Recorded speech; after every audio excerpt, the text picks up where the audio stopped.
поканувам професорот Далибор Јовановски да земе. Благодарам.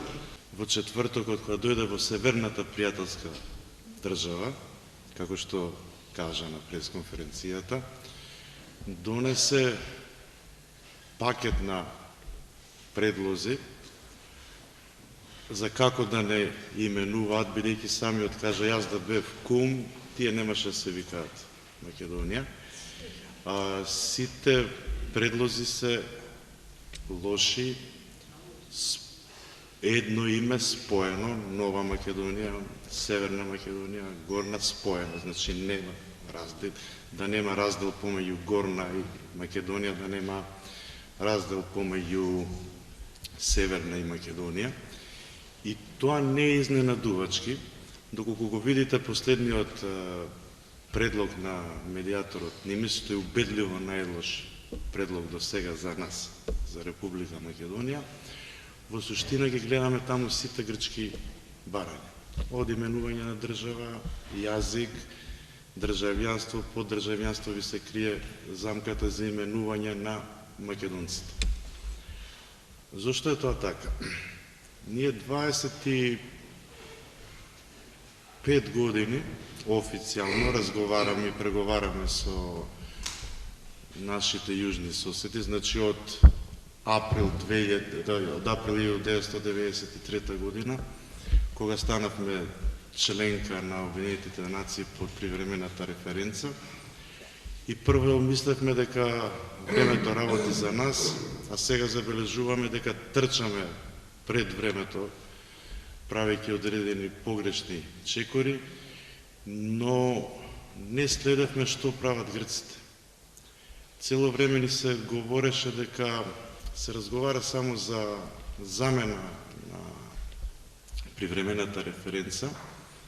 За среќа имам пријатели грчки дипломати, кои што одамна ми тврдат дека ние не разговараме само за замена на привремената референца, туку за многу посуштински прашања.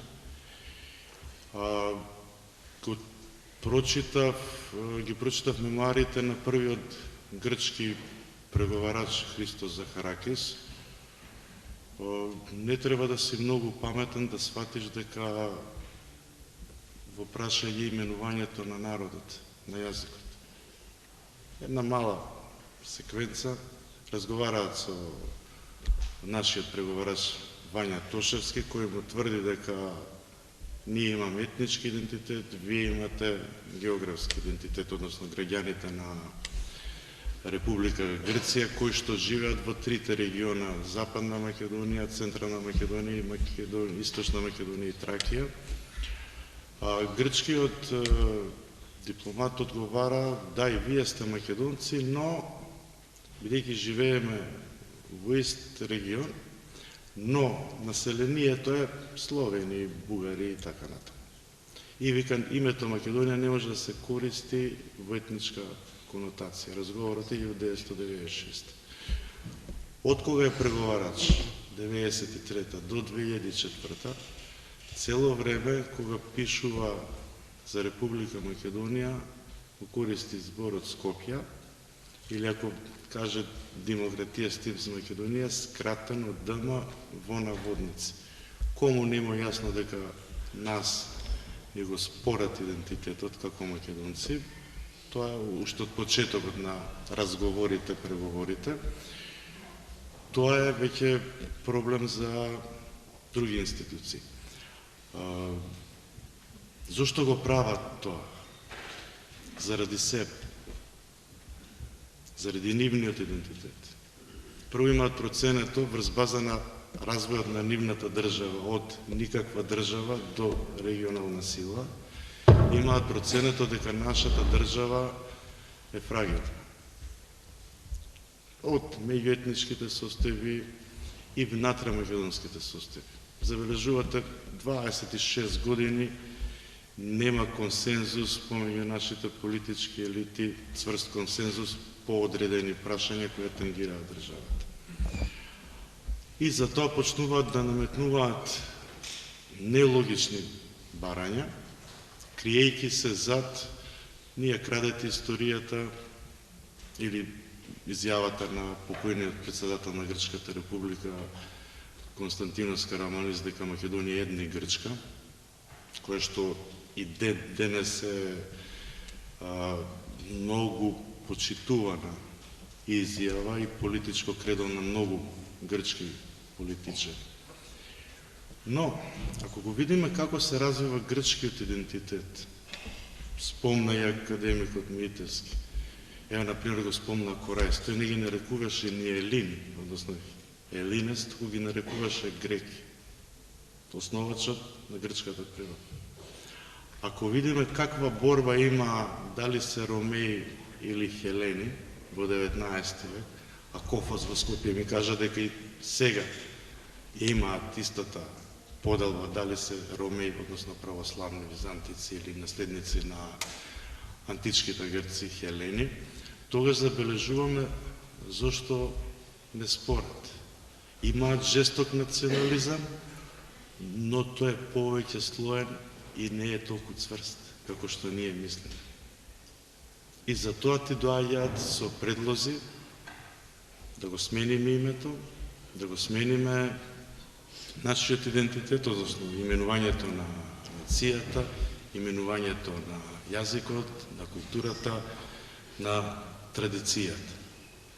Жестоко се љутат, ако им се каже дека споделуваме ист простор, имаме иста културна традиција, а истовремено ни викаат пријателска северна земја и православен братски народ.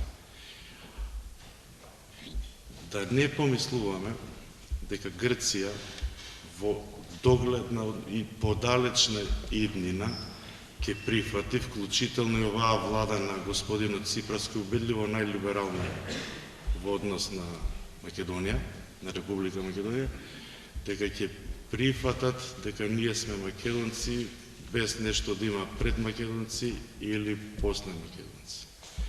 И да не мислиме дека доколку се согласиме на промена на привремената референца со некое ново име за меѓународна употреба, дека тука проблемот ќе заврши.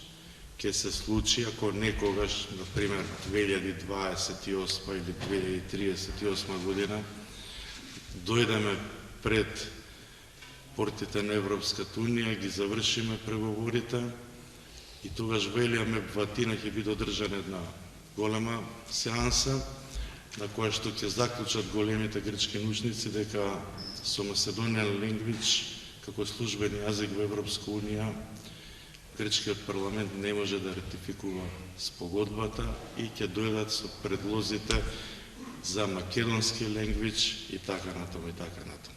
Благодарам. Велете, професор. Значи, зборување во тези. Прва теза. Необично сум среќна што Филозофскиот факултет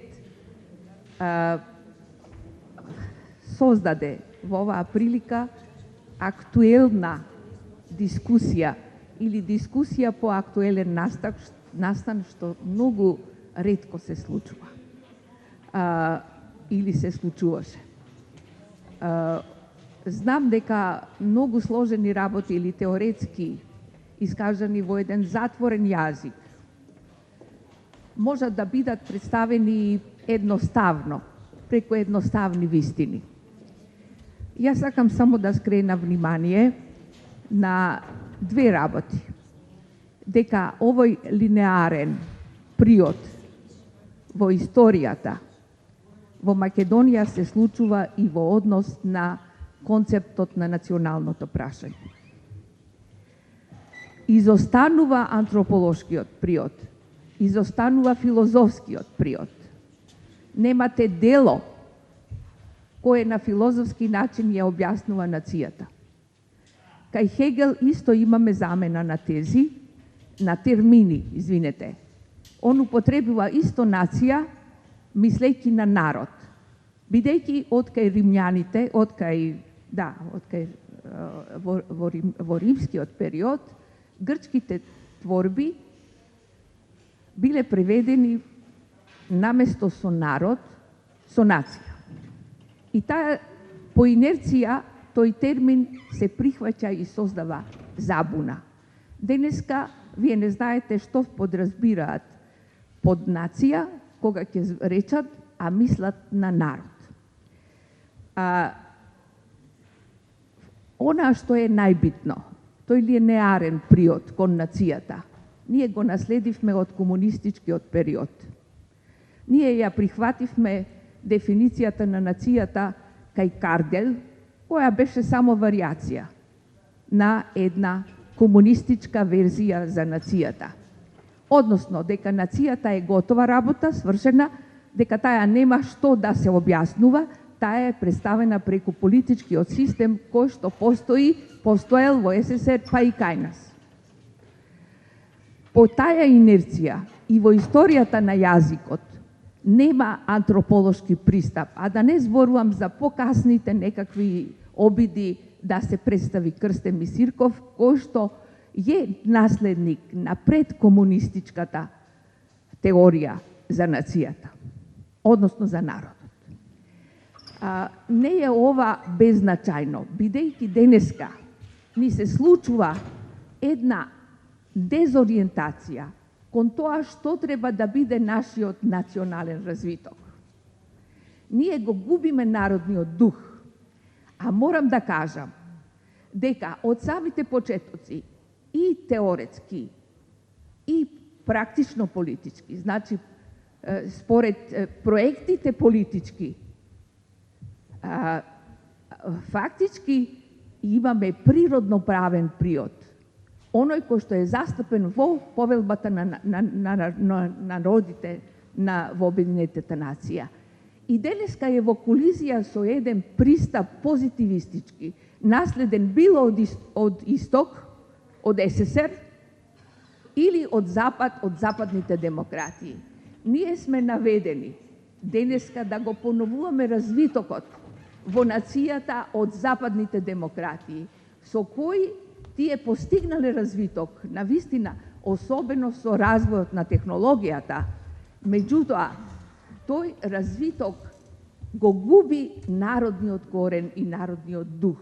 Ние денеска, како македонско општество, сме во една дезориентација. Што е тоа што треба да се случи во нашиот така наречен дух кој произлегува од народот, затоа што од тоа зависи и развојот на јазикот и така натаму. Тоа не може да се негира. Заклучокот е мој следен, дека токму таа позитивистичка ориентација и тој пристап кон нацијата Грција го користи. Денеска е на дело еден концепт на нација кој ја сведува нацијата на однос на членот и државата. И со тоа се завршува.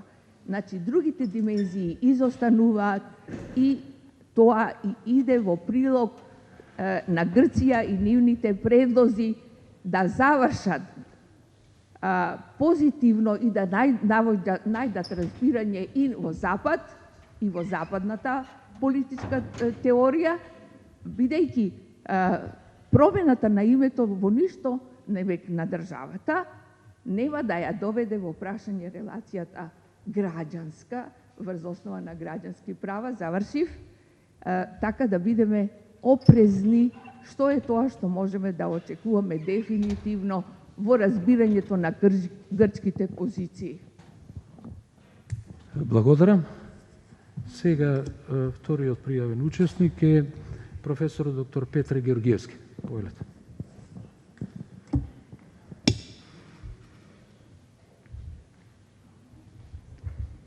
За ова интересна и актуелна тема.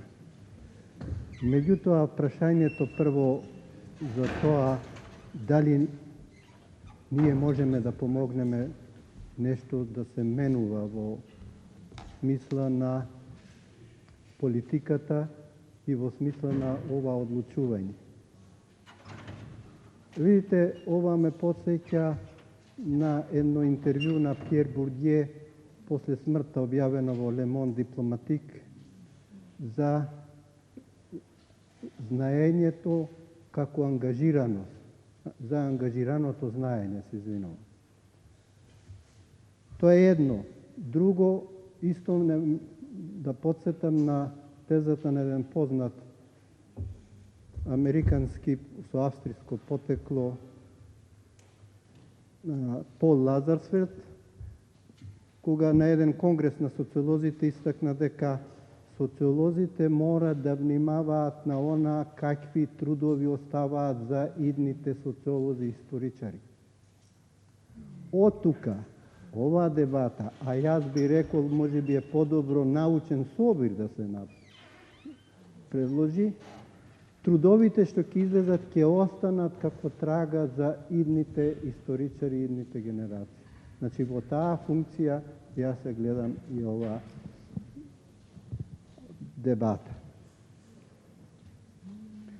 Во историјата на македонскиот народ има многу светли точки и историски настани. Само да спомнам поновата Крестенското востание, Карпошовото востание, Илинденското востание и народно-слободителната борба која свети се уште со создавањето на македонската држава. Таа македонска држава во тој период од 1941 до 1945 година и со Асном ја следеше традицијата на западната цивилизација со тоа што создаде нација држава во она поимање што го има Анри Мандрас во книгата Европа на европјаните, која се засновува на 4 столба. Нема време да ги спомнувам, можете таа книга и на хрватски преведена да се прочита. Но, со настаните од 2001, со рамковниот договор, Македонија ја губи тој дел на нација држава и станува мултиетничка држава. Зошто е тоа така? Ние немаме од политичка социологија се уште на типови на политичари во Македонија што доведоа до таква ситуација. А е проблемот да се испита зошто дојде до таква промена. Во рамките сега на идентитетот, кратко би рекол, идентитетот од социолошка гледна точка, постојат социолошки теории за кои почнуваат од психоанализата како психолошки теории на Фройд за личниот идентитет, за она јас. Но подоцна се проширува тоа во социологијата на покрај индивидуалниот идентитет на општествен идентитет, кој што е повеќе кратен. Ние зборуваме за класен идентитет, зборуваме за родов идентитет, зборуваме за национален идентитет, за религиски идентитет и така натаму. Овие идентитети во одредени периоди доаѓаат и во криза, особено кога ќе дојде општеството во еден тип, да го употребам терминот на Диркем, во аномија, кога ќе затаи културната, она духовната димензија кај културата. Во културата тоа е оној сакрумот. Од тука за мене е клучно прашање кој се хиерархијата на вредности. Дали е поважна хиерархијата на вредности да се зачлениме во НАТО и во Европската Унија по цена на губење на националниот идентитет? Клучно прашање. Зошто е тоа важно?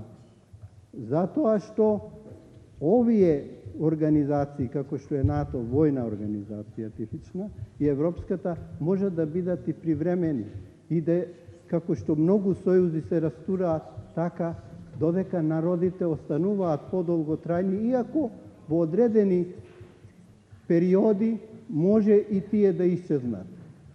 Треба да се подсетиме на опомената што ја даваат некои филозофи и социолози како Зигмунд Бауман, како Лакер и Хана Аренд, кои што поменуваа дека во одредени периоди цивилизацијата може да доведе до геноцид на одреден народ. Според Капучински, тоа е голема опомена. А кога тоа доаѓа, се поставува прашањето? Тогаш кога во општеството, во таа и таа цивилизација ќе дојде до расцеп во културата, кога духовната димензија ќе отапи и ќе дојде до безсмисленост и неосетливост за злото што доаѓа. Тогаш, како што Райт Мис зборува во социолошка имагинација, кога ќе настапи покрај огорченоста една рамнодушност кај народот. Тогаш може да се промени и да дојде до геноцид. Дали со ова што се случува, се извинувам, уште една минута, ако може.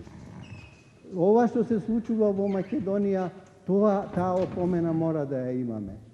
И на крајот сакам да кажам зошто уште да ги спомнам само таксативно теориите на постмодернизмот во социологијата кои тргнуваат од Фердинанд де Сосир за поврзаноста меѓу јазикот и културата и идентитетот, особено овој национален. Тоа го прифаќа и Фуко, Мишел Фуко, структуралист исто, и ја развива оваа теорија на Сосир. Но, видите, во која смисла сега ние не треба да прифатиме повеќе или да се прекине разговорот за и тури преговорите. Затоа што ни по која цена што да се прифати, а ово се мајтапене со тоа да биде споен зборот, да не се преведува на англиски, така натаму, тоа е мајтап играјне. И што да се прифати оно што Онил, првиот преговарач за името, го кажа, грците нема ништо да прифатат. Само да подсетам историски. Со Версајскиот договор од 1918 Грција беше обврзана да не ги менува топонимите во северниот дел, односно во Егејска Македонија. Таа ги смена во 1924 со закон. Понатаму се донесе спогодбата, не ја почитува. Ништо. Понатаму... Професоре, ве молам, привршувајте. Од Обединетите нации утврдено македонско малцинство не го почитува. Зошто сега ќе го почитува ова? Нема, само ќе бидеме понижени и на одреден начин девалвирани, а ништо нема да добиеме.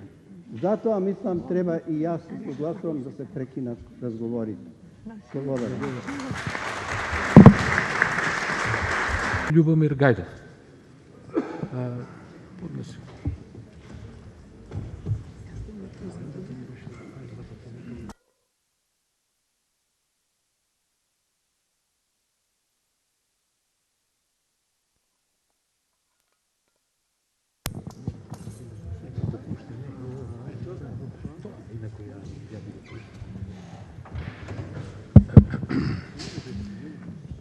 Повелите. Почитувани панелисти, морам да ви искажам благодарност. Веројатно е ваша иницијативата денес овде да се зборува за оваа сериозна тема. Работи, само поблиску. Ја цел живот со микрофона и се расправам. Да. Така?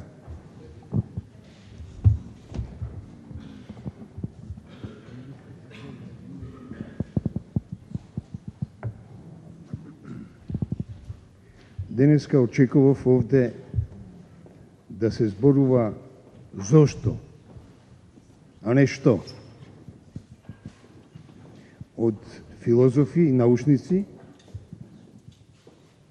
кои имаат главно средство, алатка, прашање, се очекува да се каже зошто ние денес овде разговараме за оваа тема. А зашто не разговараме за некоја друга тема?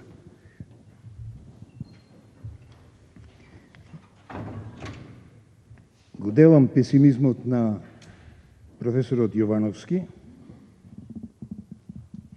тоа сум го рекол на многу трибини домашни странски на телевизии, дека со Грција никогаш нема да има договор. Беше кажано тука дека Грција не признава некоја одлука на мировна конференција во Версај за наменување на топоними. Грција ни едно подпишано хартиче не го признава до сега. Ни едно. Сум имал интервју со огромен број светски државници, нобеловци, филозофи, кои не, и сите ни велеле, кажите јасно, сакате да го менувате името или некете? Кажите јасно. Мој голем пријател беше Лорен Сикелбергер, уште од земјотрештво, тој тука ги делеше оние 50 милиони долари Кенеди што ги дае за обнова на Скопје. Тој исто рекол и као државен секретар, и као недржавен секретар. Кажите, ама вие во Македонија, Ели Визел Нобеловец исто, и да не кажем уште кој, Строп Талбот. Строп Талбот беше заменик државен секретар, затоа што, као побратим на Клинтон, 2 недели пред изборите 1992 година, во тај магазин, како главен уредник, а јас со него бев дописник од Москва, тој напиша луцкасти Грци. Ако сакаш, вика, на еден човек да го уменуваш името, ти си луд, вика, а на цела нација ти си за лудница, вика. И човекот, место да биде државен секретар, беше показна заменик државен секретар, иако беше главен човек во Стейт департмент. 2003 година, овде во Скопје го сретнав мојот пријател Метју Нимиц, кога го познам уште од 93 година. Знаете кој име му го реков дека најдобро име за Македонија? Пакостан. Македонија треба да се преименува во Пакостан. Не дека не можеме да направиме ние консензус. Тоа ретко може да се случи, пошто политиката не е ни етика, ни логика, ни естетика. Политика е со 2 димензии. Има интереси и сили. Кој е посилен, тој попаметен, тој победува. Да не се правиме илузии. Овде академикот Митевски, кој ми е близо пријател и колега и многу го почитувам, кажа една блескава генеза за грчкото име, како го менуваат. Меѓутоа ми е криво што не реферираше на светскиот професор, истражувач Бернал, што овде во Скопје му ја промовиравме книгата Црна Атена.